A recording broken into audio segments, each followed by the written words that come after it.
Gracias. Fíjense, Arturo y Alberto, que como Juan tiene oficio de televisión y de presentación de programas y todo, sabe hacer las cosas con todo el protocolo adecuado. Gracias, Juan.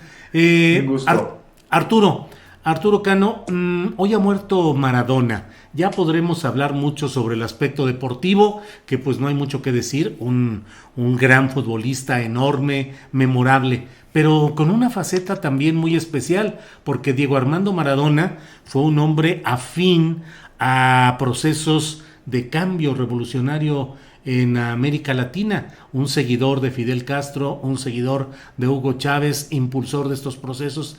¿Qué recuerdas o qué nos puedes decir sobre esta faceta de la afinidad política de Diego Armando Maradona con estos procesos? Entiendo que tenía tatuado incluso una imagen del Che Guevara, en fin, ¿qué nos puedes decir, Arturo?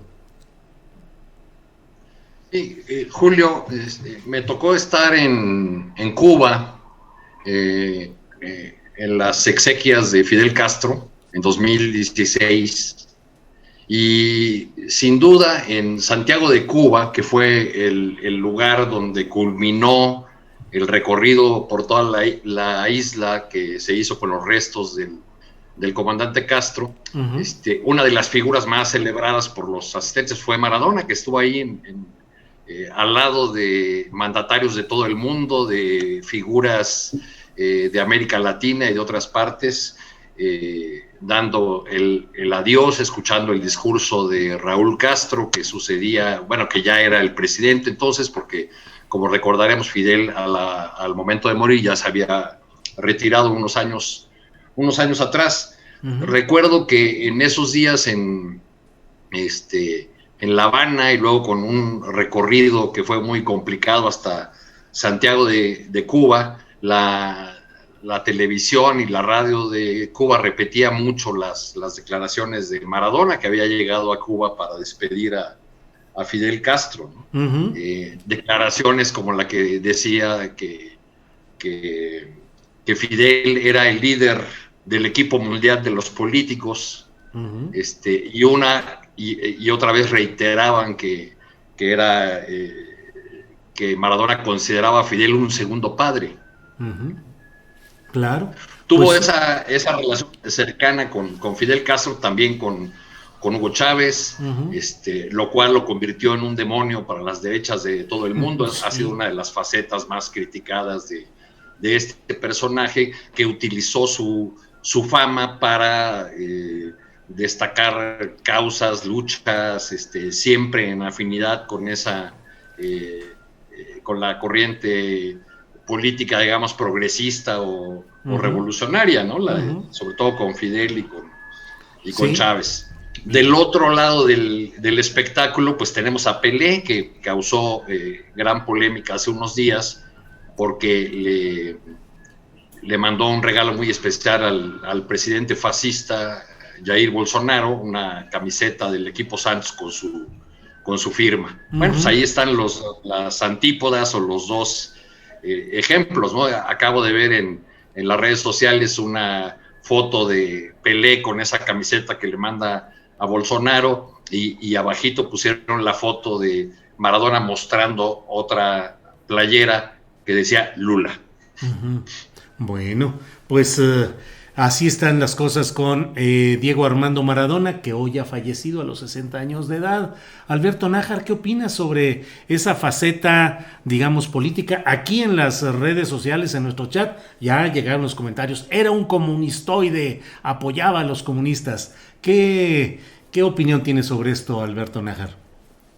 Pues era parte de su irreverencia, parte de la forma de ser de el Pelusa, del pibe, como le llamaban a Maradona, y también una forma de reivindicar inclusive su propio origen personal. Él venía de un barrio bajo, ahí fue donde empezó sus primeros dribles, juegos, y de ahí saltó rapidísimo, muy joven, casi un chamaco a las ligas profesionales.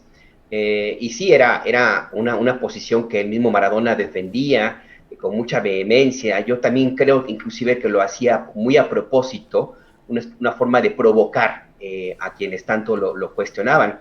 Esa idea de tomarse fotos y fotos con Fidel, el mismo vestido Maradona con un atuendo militar, de abrazar, de cantar, de acompañar casi todo el tiempo a Hugo Chávez. No hizo lo mismo con Maduro, por cierto. O de acompañar muchísimo el camino, los recorridos de Evo Morales, de acompañar a los gobiernos que en esa época se les consideraba progresistas, más tendientes a la izquierda y que estaban amparados bajo el dinero de Venezuela y su enorme riqueza petrolera. Pero sí, era parte de la personalidad de Diego Armando Maradona, un provocador, una persona que le gustaba la confrontación, que le gustaban los retos, una vida también personal muy polémica por sus aficiones a adicciones, más bien a algunas drogas, su vida personal, de hijos fuera de matrimonio. En fin, muchísimas cosas se pueden hablar de este personaje, a quien pues ciertamente ya pasa la historia, y pues pasa la historia no solamente por ser considerado el mejor jugador de fútbol del mundo, sino también por esta cercanía con algunos de los líderes que han sido cuestionados por una parte de los medios de América y de Estados Unidos sobre todo. Y qué curioso, Diego Armando Maradona muere hoy, justo el mismo día que el que era considerado su segundo padre. Sí. Fidel Castro murió el 25 de noviembre de 2016 también. Entonces, pues hasta en eso, fíjate nada más, sí, causa controversia Diego Armando Maradona, Julio. Bien, gracias, Alberto. Juan Becerra Costa, ¿qué opinas sobre este tema de estos ribetes políticos también, pues de un extraordinario futbolista como fue Diego Armando Maradona? Y vaya que lo fue, Julio. Sí. Desde niño decía que tenía dos sueños. Uno era jugar un mundial y otro, pues hacer campeón a su país, a Argentina, y lo logró teniendo como combustible, de acuerdo a sus propias palabras, la bronca. Y un genio futbolístico. ¿Sabes qué? A mí me tocó verlo bien chavito porque me invitaron en el Mundial de 1986 cuando mete ese gol de la mano, que luego confesó. ¿De la mano de Dios? Que sí había sido la suya, ahí confesó en una entrevista en Inglaterra, pero también en ese mismo partido el gol del siglo, y justo estaba yo atrás de esa portería, y fue un ídolo Maradona en México. Los mexicanos, después de que la selección perdió en Monterrey ante una decisión arbitral ahí media polémica, pues jaló hacia la simpatía de Argentina, y de mano de Maradona, que un genio, ¿no? Como todos los genios, pues los necios, yo digo que conjuraron en contra suyo, pero aún así el número 10 siempre va a ser de Diego Armando Maradona, que en su cuestión política, que es bien interesante, me parece, Julio, pues es que hay que recordar que nació en una zona bien pobre de la provincia de Buenos Aires, les dicen Villas Miseria, se llama Villa Fiorito, y bromeaba mucho con ello, ¿no? Maradona decía que sus orígenes estaban en un ambiente, en un barrio muy privado. Dice, sí, privado de servicios, privado de agua, privado de luz. Y entonces cuando tiene la fortuna de que su talento es descubierto, luego es apoyado y se empieza a llenar de dinero, Maradona no perdió la empatía para quienes nacieron en las mismas condiciones que él, y lo llevó pues más allá a través de una postura política que, siendo Maradona, tuvo gran peso, como, no sé si recuerdan, cuando llamó asesino a George Bush, tenía incluso una camiseta en la que decía George Bush asesino, George Bush mentiroso, o cuando recordamos un año después de haber ganado y de haber sido el protagonista en el Mundial de México 86, le reclamó a Juan Pablo II que tuviera techos dorados en el Vaticano, habiendo tantas personas con tan poco, habiendo tanta hambre en el mundo. Y bueno, pues esta declaración repercutió en todas partes, porque además Maradona era de familia católica y empezó él a repudiar el catolicismo, y ya luego se reencontró un poco con él, con el Papa Francisco. Decía odiar Maradona todo lo que venía de los Estados Unidos, y bajo ese repudio al imperialismo, en 1987 también se hace amigo de Fidel, a quien consideraba, de acuerdo a sus palabras, el más grande de la historia, y en una amistad que se fortaleció, más aún cuando Maradona se atendió en Cuba para desintoxicarse, sí, donde cuentan, sí, Julio hablaba durante horas con Fidel, sí, y ya luego fuera de la isla se seguía escribiendo con él, y muy seguramente se alimentaba en estas cartas para construir el discurso que llevaba a la televisión. Solía ser invitado en distintos programas de índole político, mezclaban ahí política con fútbol, eran muy divertidos, ¿los viste? ¿Los vieron ustedes? Sí, llegué a ver algunos, sí. Eran divertidísimos, tuvo a grandes invitados, sí, y pues recordaba a Hugo Chávez, otro amigo suyo, apoyaba a las madres de la Plaza de Mayo, lanzaba consignas a favor de Palestina, y no olvidemos que también a favor de Evo Morales. Y ya para acabar, nada más, no olvidar que Maradona tenía al Che y a Fidel tatuados. Al Che en el hombro derecho y a Fidel en una pantorrilla, no pudiendo ser de otra manera que la izquierda, que era su pierna mágica, pero aún más importante que eso, estaba del lado correcto de la historia. Y eso Vaya, muy bien, Juan, muchas gracias. Arturo Cano, vamos a pasar a otro tema, si me permites. Hoy en la conferencia mañanera de prensa, la periodista, activista Frida Guerrera expresó ante el presidente López Obrador, le pidió que respondiera si él consideraba que homicidio y feminicidio era más o menos lo mismo, y el presidente dijo que sí, que en lo general eran lo mismo.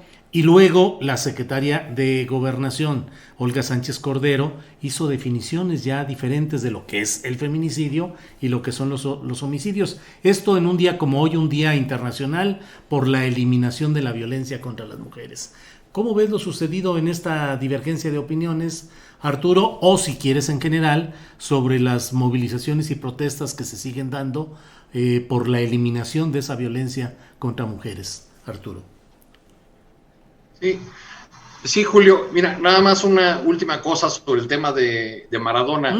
A mí me parece, nada más para rematar, que el hecho de que esta figura pública, este hombre que aquí me escribe un amigo, es el santo patrono de los desposeídos, siga generando tanta polémica, y creo que la polémica va a seguir unos días, se debe a que abrazó una causa. Y quizá lo que preferirían algunos es que figuras con la fama de personajes como Maradona, a lo único que se dedicaran es a anunciar coches o perfumes o diamantes, no sé, algo así. Creo que en el tema que se presentó el día de hoy en la mañanera y que coincide con esta conmemoración que da lugar a muchas protestas en varias partes del país, es una reiteración de la poca sensibilidad que ha habido en el Palacio Nacional respecto del tema de los feminicidios. Efectivamente se están atendiendo, según lo informa la propia Secretaría de Gobernación, en distintos frentes y con recursos a su disposición, los temas de los feminicidios, pero lo que hace falta, según quedó evidenciado hoy una vez más, es pues una comprensión, un cabal de lo que significa el tema particular de los feminicidios. No puede dejarse de lado la idea de que si existe el delito como tal, es justamente porque había que hacer esa diferencia para poder atender con otra perspectiva, con la perspectiva de género, este tipo de crímenes que se derivan o que tienen su razón, su origen en el género de la persona, justamente. No es esta una polémica nueva, por cierto, ¿no?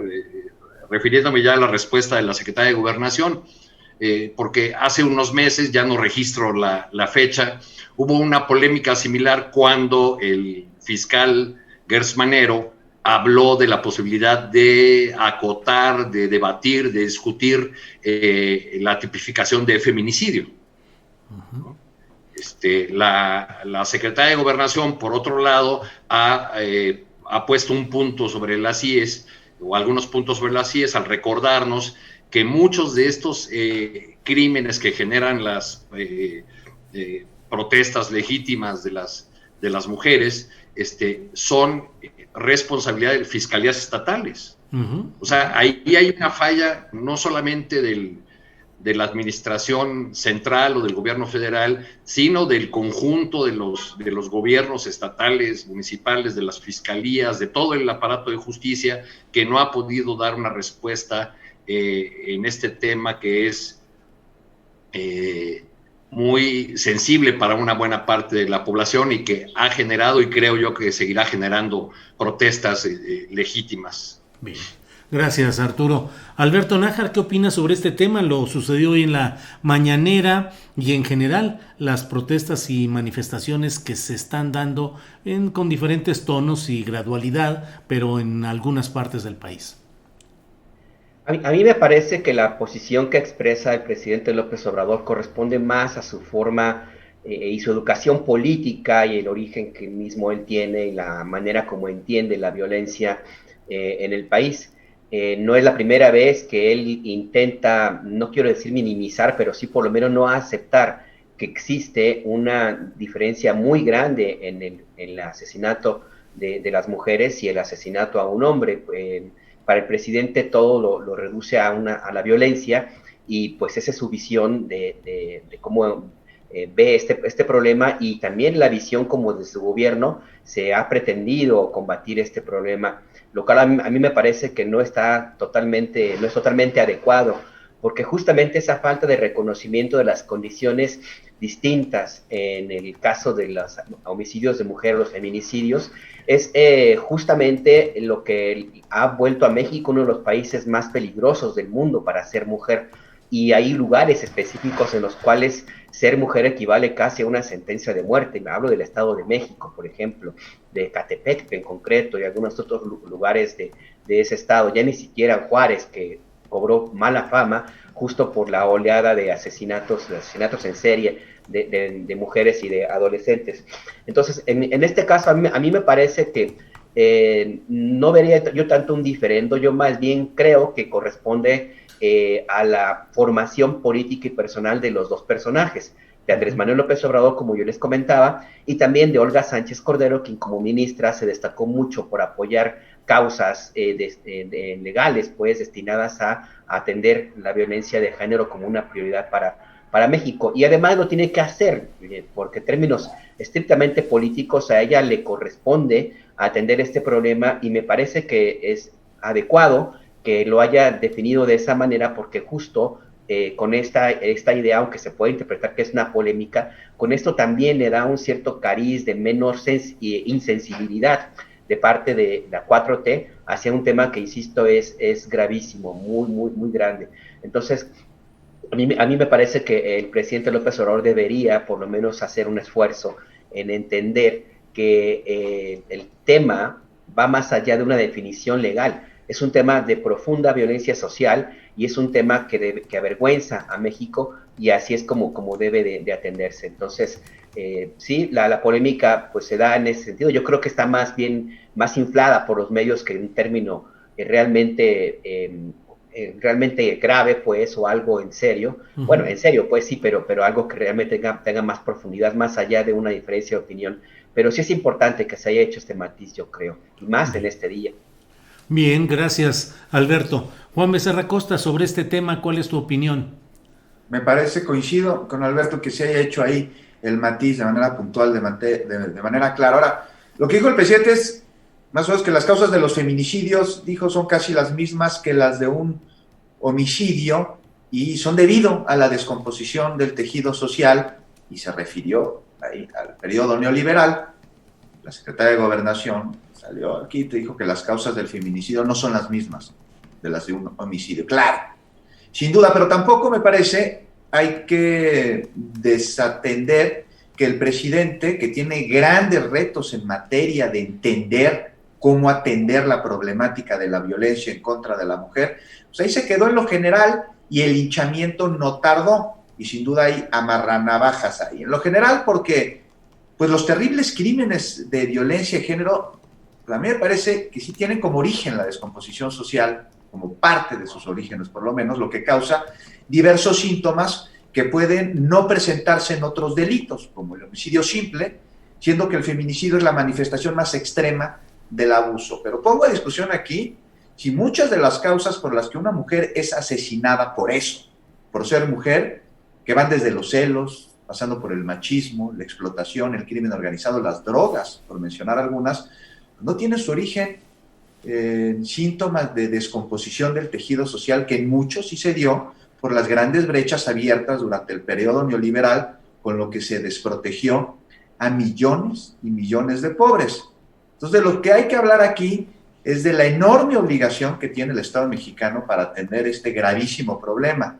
Primero, ver las carencias que existe para atenderlo. Un sistema de procuración de justicia eficiente se necesita aquí, que esté bien pagado, que esté alejado de la corrupción y de las ligas con el crimen organizado. Algo fundamental es la atención a las víctimas, a sus familiares, que está, pues parece que totalmente olvidado, y hay esfuerzos sin duda por parte del subsecretario Alejandro Encinas y de todo su equipo, pero aún no resulta, y esto pues nos damos cuenta cuando me toca entrevistar a familiares de víctimas, pues están muchos en el desamparo, y bueno, con ello está el reto de la debida diligencia, una diligencia que vaya que hace falta para que no queden en el olvido miles y miles de crímenes y por lo tanto en la injusticia.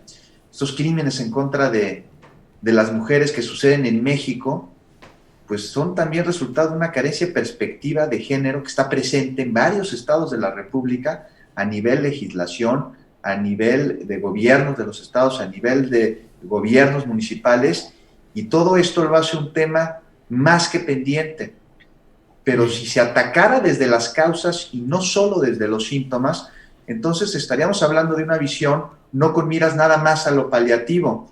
Y hay que reconocer que la causa de la violencia en contra de las mujeres está en mucho en esta descomposición del tejido social, que es resultado de la falta de oportunidad y de desarrollo. Entonces, pues para atacar el problema de raíz, pues ahí está el reconocimiento de dónde está la causa y no solo el síntoma. Bien, desgraciadamente no veo que haya una estrategia que vaya a funcionar para poder desahogar toda esta problemática. Muy bien, gracias Juan. Arturo Cano, podemos pasar a otro tema que también es uno de los temas pues más polémicos de estas horas.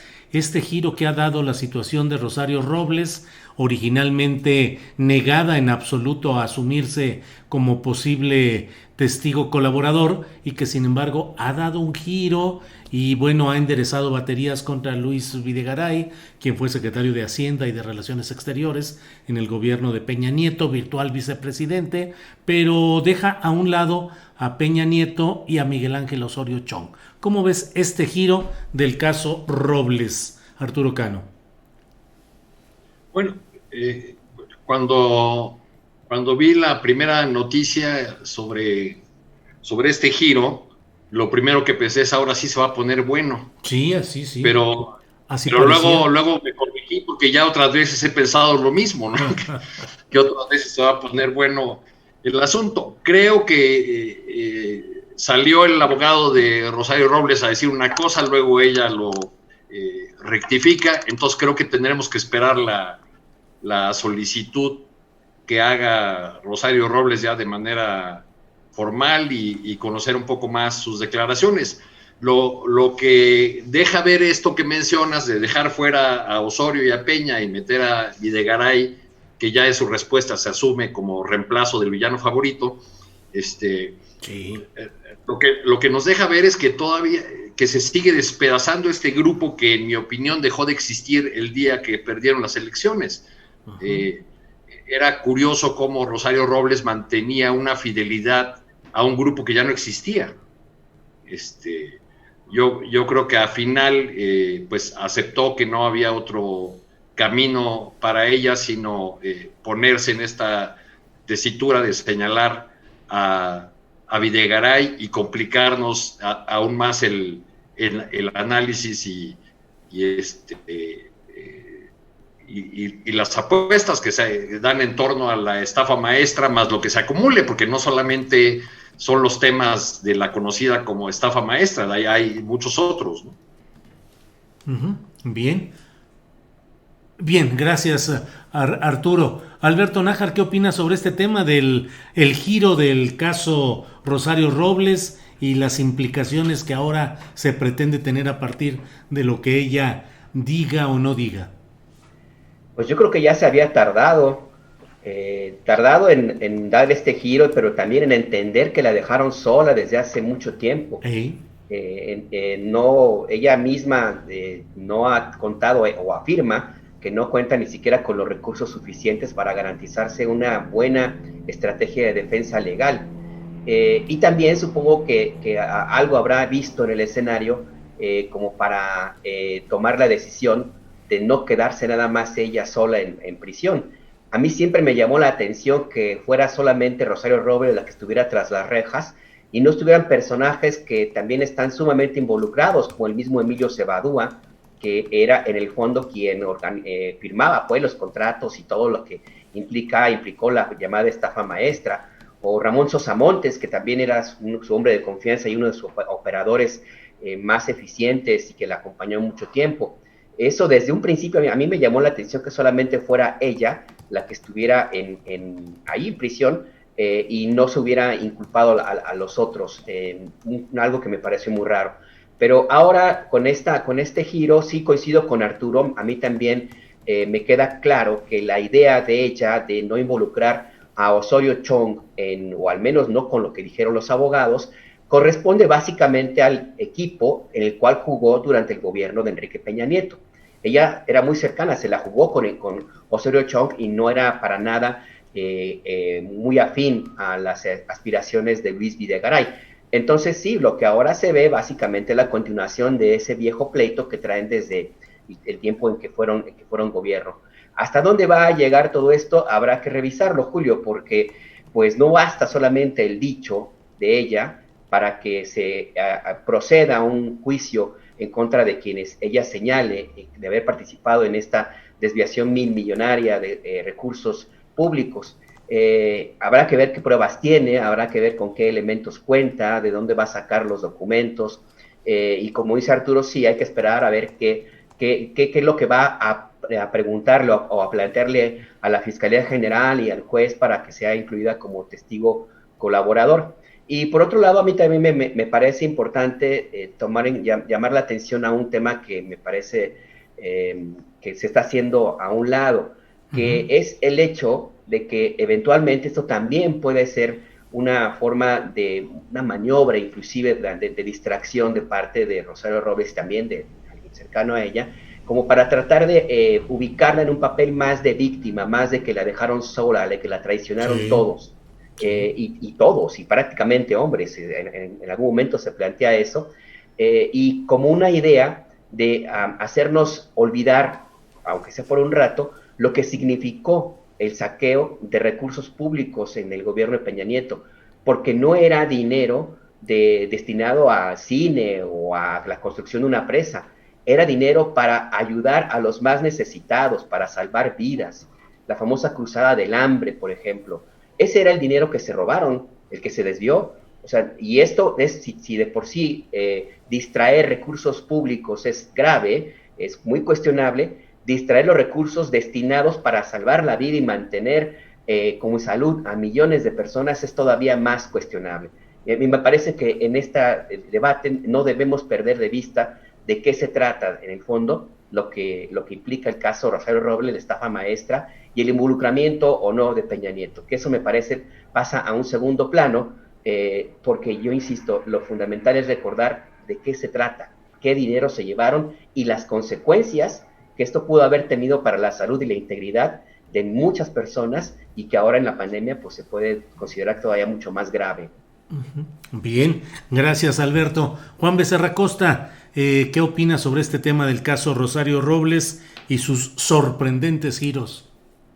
Pues que más que cuestionable, me parece deplorable esto sucedido con los desfalcos, precisamente como decía Alberto, para quienes más lo necesitaban, se hicieron ricos con el hambre de los pobres, y en este caso, en el de Rosario Robles, yo lo que veo aquí es como una especie de apertura de estas matrushkas, ¿no? Las muñequitas rusas, que dentro de ellas tienen otra exactamente igual, pero más pequeña, que a su vez guardan en su interior otra más pequeña, nada más que aquí parecen mostrarse en sentido inverso, es decir, de las menos a las más grandes. Es decir, los peces chicos parece que van a ir dejando las pistas para que agarren a los peces gordos, y ya veremos cuántas muñequitas salen y quiénes son, pero para eso lo que se necesita, pues más que dicho, son pruebas, es lo que requiere la investigación por parte pues, de quienes en una estampida de traiciones, entre quienes a su vez traicionaron al país, está Rosario Robles, quien promete hablar con la verdad, lo que sería, me parece, pues la primera vez en muchos años, porque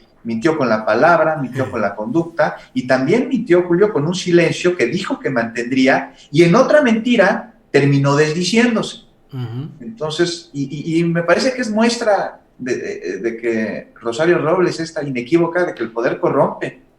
O sea, de su tesis, que fue un tratado de las luchas campesinas en México, y luego de su lucha personal en aquel PRD que nació el Frente Democrático Nacional, a hoy, pues, sin duda se desvió en un camino que la embriagó con eso que decía detestar y que aparentemente luchaba para acabarlo. Y veamos dónde acabó. Digo, antes de la cárcel, por supuesto. Acabó en el gobierno, tal vez más voraz del PRI, que después de 2 sexenios de estar en la banca se embolsó todo lo que pudo a costa justo de lo que decíamos, del hambre de quienes menos tienen. Y pues se empezó Rosario Robles, Julio, me parece que a ahumar en la corrupción, y ahí se quedó como ahumada. Digo, no ella, sino quien fuera su novio, Carlos, que fue figura clave en los mayores escándalos políticos de los últimos años en México. Y hoy, después de 1 año y 3 meses en el bote y de decir que no hablaría, pues demuestra que es una mentirosa y dice que mejor sí, que va a denunciar a sus amigos, a sus secuaces, a sus cómplices, a quienes pues sí acusa, pero de haberla olvidado, porque eso es su principal chantaje: no me olvidaron, no me apoyaron. O sea, parece que lo de la estafa maestra, no, si no me apoyaste en lo importante, pues ahora sí te voy a denunciar, ¿no? Sí. Dice que no quiere perjudicar a nadie, o por lo menos que ese no es su ánimo, que solo va a decir lo que sabe que pasó. Y por ahí se dijo que no tocaría a Osorio Chong ni a Peña Nieto, y pues de ser así, estaríamos seguramente ante una más de sus mentiras. Y qué clase de colaboración estaría ofreciendo, porque no olvidemos aquí que Robles no solo tiene que hablar, tiene que ofrecer pruebas de lo que dice, y tiene que ser algo que en verdad logre avanzar en la investigación, en esto de las matrushkas que les decía, que un pez chico deja un gordo y un gordo uno más gordo. Y pues debe dar datos lo suficientemente grandes como para descubrir y procesar a lo más alto de este entramado de corrupción y a todos los caminos que parece dirigirse a Peña Nieto, que es la corrupción. Todos los caminos de la corrupción del sexenio pasado parecen dirigirse a él y a Videgaray de manera directa e indirecta. Ahora, ¿qué sigue? Es lo que me pregunto. ¿Qué va a declarar Rosario Robles? ¿Se va a declarar culpable? ¿Y qué sigue en el sentido de la aplicación de la justicia? Porque en caso de que en efecto fuera testigo colaboradora, que se acoja a este criterio de oportunidad, pues esto no amerita de ninguna manera que se quede impune de sus responsabilidades. Claro. No debe significar que se trate de una puerta a la libertad siendo culpable, no es una carta de impunidad. Tendrá que haber beneficios, sin duda, en su proceso, reducción de pena, algún privilegio tras las rejas, pero de ninguna manera la no acción penal ante este crimen en contra del pueblo de México, que sigue causando estragos.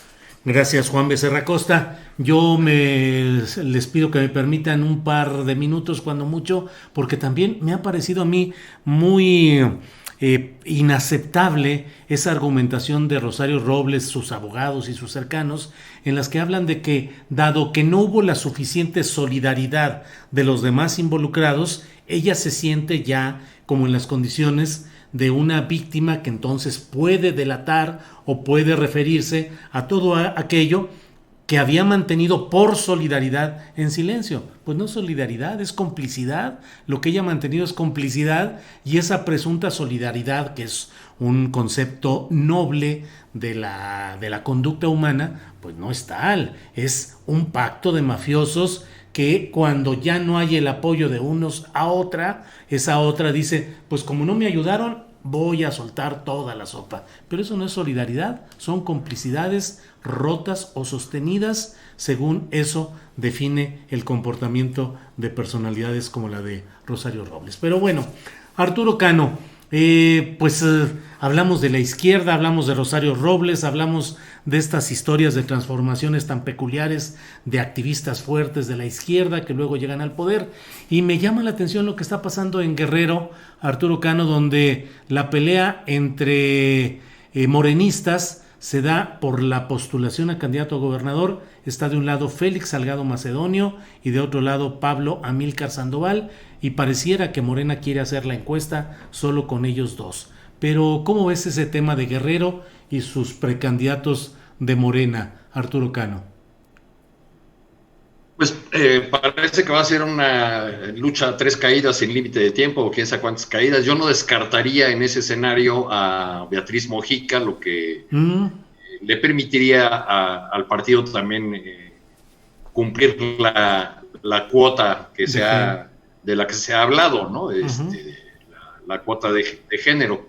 Y a la vez, resolver un conflicto en el que parece que ya hay dos personajes muy confrontados, muy echados para adelante, con la posibilidad de lograr la candidatura. Por un lado, Félix Salgado, que tiene una larga trayectoria que comenzó desde el 88, cuando se le recuerda tirando costales con boletas electorales semiquemadas ahí en la Cámara de Diputados, lo que le ganó el mote de el diputado Costales. Ajá. Que luego fue alcalde de Acapulco, que estuvo alejado, digamos, de la política durante algún tiempo, y Pablo Amílcar, un joven abogado, joven sobre todo respecto de Félix Salgado, pues que ha hecho en los últimos y muy recientes años una carrera veloz en Guerrero como delegado del gobierno federal, y que cuenta con el respaldo para empezar, pues de su hermana, la secretaria de la Función Pública, Heréndira Sandoval. Yo diría que todavía no está definido la exigencia, según me contaban, de la campaña de Pablo Amílcar, es que realmente haya una encuesta con todas las de la ley, técnicamente inobjetable, y pues ya veremos cómo resuelve eso Mario Delgado, a quien en sus primeros movimientos pues no veo que le vaya muy bien como presidente del partido que ha comenzado a encabezar, ¿no? Ya le armaron ahí un merequetengue en Nuevo León, el tema de la candidatura, y hoy por la mañana nos sorprendió al dar un anuncio de alianza, nada menos que con lo que queda del partido del CENTE. Apareció en una conferencia de prensa con Sonia Rincón Chanona, una profesora que es un cuadro de Elbester Gordillo, que no siguió a Elbester Gordillo en su ruta, sino que sigue en el sindicato, y que ha sido la encargada por Alfonso Cepeda, el actual presidente del CENTE, de comandar a los 17 partiditos que en los estados le quedaron a lo que fue Nueva Alianza.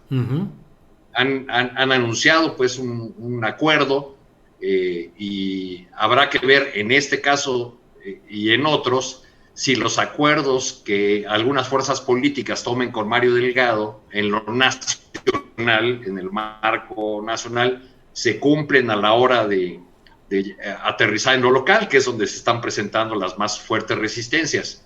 Una fuente del CENTE me contaba, por ejemplo, que ellos ofrecieron y pactaron un acuerdo con Morena para las elecciones de Coahuila e Hidalgo, pero al llegar a los territorios, todo el acuerdo se reventó, todo el acuerdo dejó de funcionar. Entonces, pues veremos cuáles son las dificultades que tienen este tipo de acuerdos que va tomando a toda velocidad Mario Delgado. Por ejemplo, este movimiento muy interesante de una alianza con lo que queda del partido del CENTE, que seguramente ha puesto muy nervioso a la fuerza política que está enfrente, las redes sociales progresistas de la maestra Gordillo. Claro. Bien, Arturo, muchas gracias.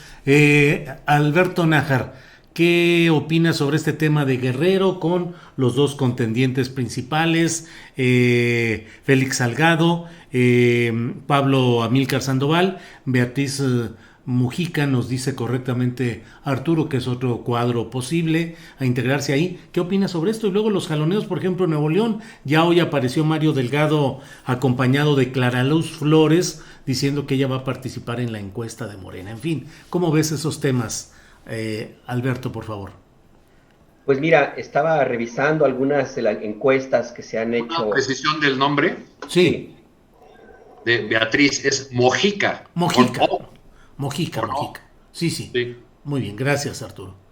Alberto. Sí, revisaba algunas encuestas que se han hecho de conocimiento de personajes en Guerrero, y una de Mitofsky revela que Félix Salgado tiene un conocimiento de más de 53% entre los electores, y le sigue Manuel Añorbe, el PRI, después Luis Gualto con 45% y Beatriz Mojica con 41.9%, 42%. Es decir, Félix Salgado Macedonio pues es un personaje muy conocido, pero por su propia trayectoria, su controvertida trayectoria. De ahí a que garantice un triunfo electoral, habría que revisarlo justo por la forma como ha ejercido política el exdiputado Costales y los propios cadáveres que tiene en el closet este controvertido personaje. Se habla inclusive de denuncias de abuso, también se le llegó en algún momento a denunciar una presunta relación con personajes poco confiables, vinculados a la mafia. En fin, lo que sí es cierto es que Morena va adelante en Guerrero, que casi que con cualquiera que pusieran como candidato pudiera ser que gane, que asegure el triunfo, sobre todo porque el PRI se ubica en la cuarta posición en las preferencias según las mismas encuestas, y el PRI es el partido era el partido más fuerte en ese estado.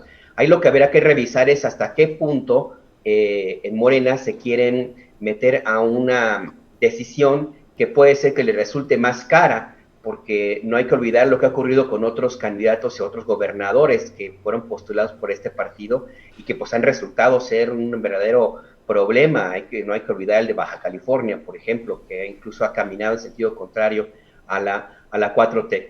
Yo creo que sí es un reto importante para Mario Delgado, y que también tiene sus propias cuitas. No hay que olvidar esa poca capacidad que demostró para la operación política en la Cámara de Diputados y que le costó inclusive algunos regaños.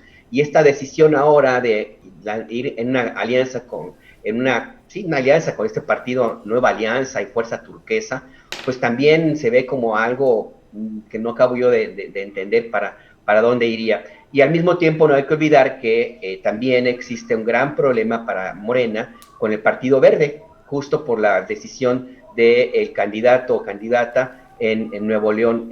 ¿Hasta qué punto puede provocar una ruptura con este partido?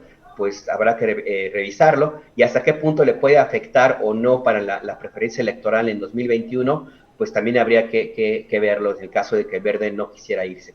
Pero sí, pues en el caso de Guerrero no la tienen fácil. Ahí habría que hacer una operación cicatriz, porque yo estoy seguro que el llamado toro sin cerca, como también le llamaban a Salgado Macedonio, pues no se va a dejar. O sea, él sí va en serio y él cree que ahora sí le toca. Entonces, pues yo creo que es el inicio de otra gran pelea al interior de Morena, y el desperdicio de un tiempo valioso para preparar la estrategia electoral del 2021, sobre todo si vemos quiénes están ahora enfrente, alineándose todos en contra de Morena. Pues habrá que ver, sí, pues coincido, pues esto se amenaza con ser un enorme pleito, una lucha de esas a muerte prácticamente, donde no hay reglas, y pues habrá que ver quién se queda con máscara, quién se queda con cabellera, o a lo mejor todos terminan desnudos.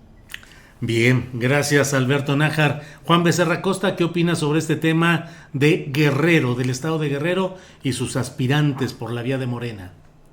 Pues sobre lo que dice Alberto, ¿no? De que estamos frente a un conflicto más interno en Morena, me parece que sí, que estamos como a mitad de curso escolar, ¿no? Ojo, no hablo de la 4T, sino del partido. Como a mitad de curso escolar, cuando llega el maestro y te dice, todavía puedes salvar el año, ¿no? La has regado y ya estás reprobado, después de que pasaste también el año pasado con 10. Ahora ya vas muy mal, te relajaste, te volviste a juntar con esos amigos que no te convenían, pero todavía lo puedes salvar. Está frente a un gran reto y vemos como síntomas lo que está sucediendo con las precandidaturas, ¿no? Imposible olvidar a Félix Salgado Macedonio. Ya lo decía Alberto, en las encuestas de reconocimiento está hasta arriba. Sí, pero hay que preguntar cómo lo recuerdan. ¿Cuál es el reconocimiento que se tiene de Félix Salgado Macedonio? No es lo mismo saber quién es cuando te dicen su nombre que ir a votar por él, ir a tachar su nombre en la boleta. Posible olvidarlo, no solo en aquella trifulca afuera de unos pozoles en la Guerrero, ¿se acuerdan? Donde agredió. Sí.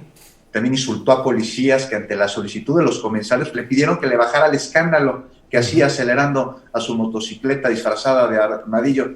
Pedísimo, perdón por el francés, estaba pedísimo Salgado Macedonio, ¿no? Y con una actitud como de político perista de los 70, apadrinado por el mismísimo Negro Durazo.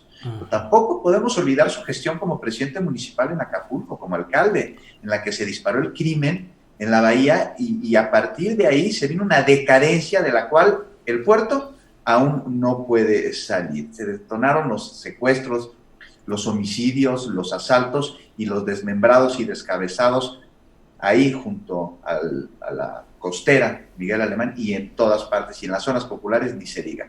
Y por su parte, Pablo Amílcar pues, Sandoval ya inundó el Estado con anuncios espectaculares. Sí.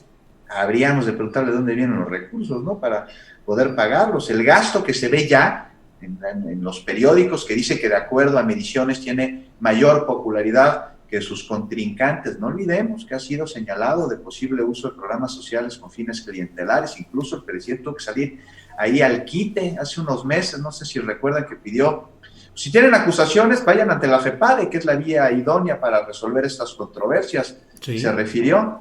Y bueno, ya voy a ser muy, muy breve. Allá en Nuevo León reventó la trifulca en oposición a Clara Luz Flores y una coalición entre Partido Verde, Nueva Alianza, Morena, también el PT, me parece. Delgado dijo que los golpeadores habían sido mandados por el Bronco dijo que no era cierto, y que dijo Delgado que lo que se quiere es transformar Nuevo León, pero esto en medio de una división que claramente se ve, pues con esa intención de poner como candidata a Clara Luz Flores, quien al parecer no ha tenido mala gestión, por lo que he leído en Escobedo, como alcaldesa, más allá de los exabruptos de su esposo, quien grita que vive el PRI, y que quien vote por su esposa, pues realmente lo está haciendo por él. Pero aquí me parece que la militancia morenista lo que pedía es otro tipo de candidato. Es que Tatiana Cloutier incluso, quien bajó la mano, hubiese sido su candidata, y aquí lo que yo me pregunto es cuál habrá sido la verdadera razón de que esto no haya sucedido. Y finalmente Campeche, ¿no? Que ahí va Laida por cuarta vez a contender por la gubernatura, se autodestapó Laura, ¿no? Me parece que no respetó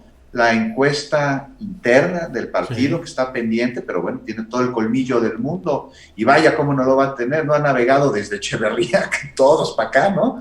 Con Salinas, con Fox, ahora con la 4T, a ver cómo sortea Laida los grupos dispersos de Morena en el Estado, ¿no? A ver cómo lo hace, ese es su reto. Muy bien, Juan, gracias. Arturo Cano, ¿qué opinas de todo lo que está pasando en Nuevo León, la inclusión de Clara Luz Flores, el esposo de larga tradición priista, Abel Guerra Garza, y lo que está pasando también en Campeche, donde está ahí destapada Laida Sansores, y por otro lado también se ha postulado o pretende postularse Renato Sales a nombre del Partido del Trabajo? Pues yo creo que estamos viendo en estos casos y en otras disputas morenistas, pues los dolores del crecimiento de una fuerza política que garantiza casi en automático, ¿no? Por ejemplo en Guerrero, que el postulado por el partido va a ser el ganador. Uh-huh.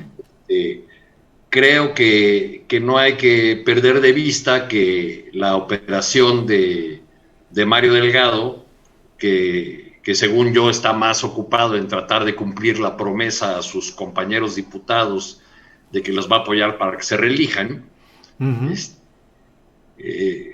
No hay que olvidar que las decisiones importantes de las candidaturas, de qué encuestadoras, qué tipo de encuestas, cómo se procesan todas estas cosas, pues no quedan no están básicamente en el escritorio de Mario Delgado.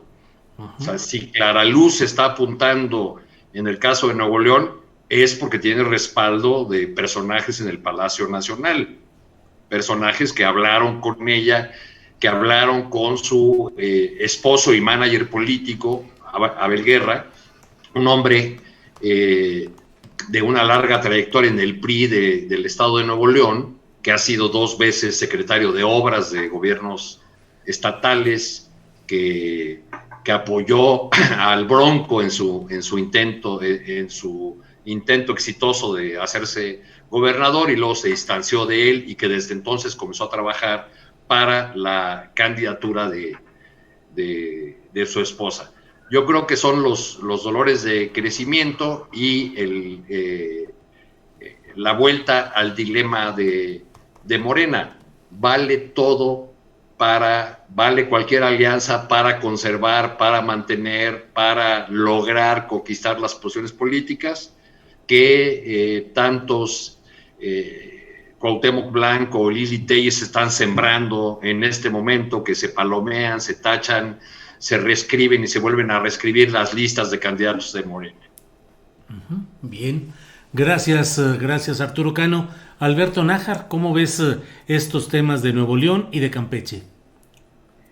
Pues a mí me queda claro que lo que hay ahí es una lección no aprendida por parte de Morena.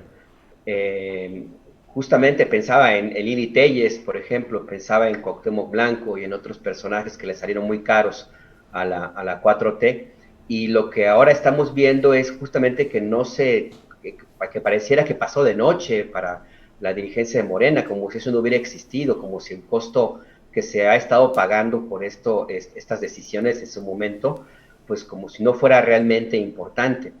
Y yo creo que les hace falta un poco más de visión a largo plazo, porque la impresión que tengo es que están pensando solamente en el 2021 y olvidan que el proyecto va más allá de una mera elección intermedia, inclusive más allá de una elección presidencial, porque el presidente habla de la transformación política del país y en ese camino no parece que Morena esté decidido a acompañarlo, o al menos no ha encontrado la forma de caminar al lado de este proyecto político. Y lo vemos claramente en estas decisiones que se han estado tomando de alianzas a costa de lo que sea, con la esperanza, con la idea de mantener las posiciones políticas que se tienen en el Congreso ahora, en la Cámara de Diputados, y aumentar el caudal de gobiernos estatales en su favor. Aquí lo que habría que también reclamar a Morena es ese exacerbado pragmatismo, porque no han explicado para qué se unen más allá de querer ganar a como sea. No han justificado siquiera con un papelito, media cuartilla, donde digan, ok, nos vamos a unir con Nueva Alianza porque coincidimos en, no sé, la lucha por los derechos de la educación de los niños o algo así. Nada que explique más allá en términos ya más de estrategia política y de coincidencia en ideas y de estrategia de país, que es lo que es la gran ausencia en este debate ahorita con Morena. Yo creo que pues sí, el empuje del presidente López Obrador todavía dura. También está a su favor el hecho de que la oposición, los partidos de oposición todavía no asimilan el trancazo que recibieron en 2018, pero eso se acaba, eso tiene un límite y habrá que ver qué sucederá cuando ese límite llegue y qué tanto costo le puede representar a Morena como partido, pero también al proyecto político llamado 4T. Bien, muchas gracias. Gracias, Alberto Nájar. Juan Becerra Costa, te toca cerrar. Son las 3 de la tarde con 6 minutos. Gracias a todos por la participación en esta mesa de análisis periodístico. Pero Juan, tú ya tocaste un poco el tema de Campeche, lo de Nuevo León. Tu reflexión final, por favor, sobre esto y sobre el papel que está jugando Morena. ¿Qué sucede con Morena que pareciera no aprender, pareciera que sigue recurriendo a piezas recicladas? Así lo dijo el propio John Ackerman, promoviendo a Pablo Amílcar Sandoval, su cuñado, diciendo que ahí no era necesario piezas recicladas de lo antiguo, sino cartuchos nuevas. Quemados, ¿no? Cartuchos quemados, ¿verdad? Algo así. No reciclar cartuchos quemados. ¿Qué opinas, Así Juan? es. Pues mira, Ayer entrevisté a Citlali Hernández y hablaba un poco sobre las alianzas precisamente y utilizó la frase alianza ideológica y luego utilizó la de alianza pragmática, porque como una alianza ideológica con el Partido Verde Ecologista de México, más allá de que se dé o no se dé a la mera hora y después de los trancazos y después de la oposición de los simpatizantes del partido, o sea, ¿cómo llega, no, esta idea y esta propuesta de aliarse el Partido Verde Ecologista de México con Morena?